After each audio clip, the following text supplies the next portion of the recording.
We're going to do part C, solve the following linear systems using the method of elimination. We're going to approach this question right here. We've got a lot of fractions there. 5 halves x plus 2/3 y plus 2 equals 0. 1 half x plus 3/4 y equals 7. Alright, well, we're going to be very methodical here. First thing we're going to do is number our equations 1 and 2. Helps us to keep track of things. Now we're going to rearrange equation 1 so it lines up with equation 2. We could rearrange equation 2 to line up with equation 1, but we'll rearrange equation 1 to line up with equation 2. Our x terms are lined up, our y terms are lined up. What we're going to do, subtract 2 from each side, and we're going to have this to be our new equation 1. Now, there's nothing wrong dealing with fractions, but a lot of people prefer integers. I'm one of those people. So what we're going to do is, in that first equation, look for the lowest common multiple of the denominators. And the lowest common multiple is 6. We're going to multiply every term by 6.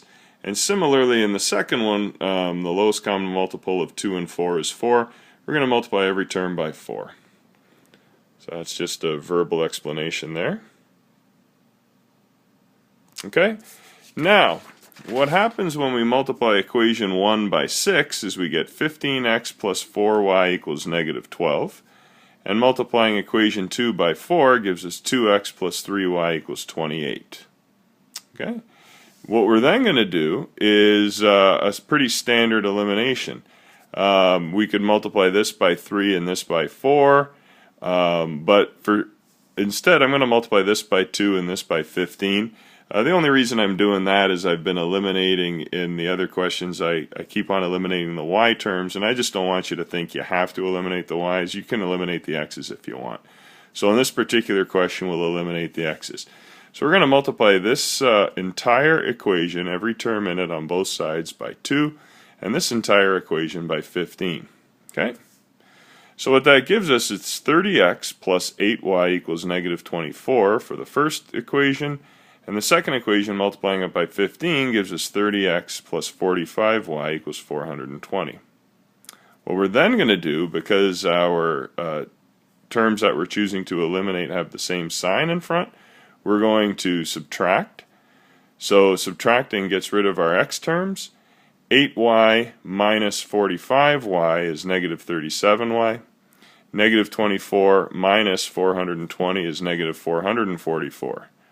So we can then divide both sides by the coefficient of the variable, and what looks like it's unworkable and ugly actually works out pretty nicely. Negative 444 divided by negative 37 equals 12. We can take that value of y equals 12 and substitute it into either of the original equation or any equation that followed from an original equation. One of our equations that we had after we multiplied the first both sides of the first equation by 4 was 2x plus 3y equals 28. So subbing in a y value of 12 gives us 2x plus 36 equals 28. That means 2x is 28 minus 36, or in other words, 2x equals negative 8. What we can then do is divide both sides of that equation by 2, giving us a final solution of x equals negative 4. And since we already discovered that y equals 12, we can state the solution to the system is negative 4, 12.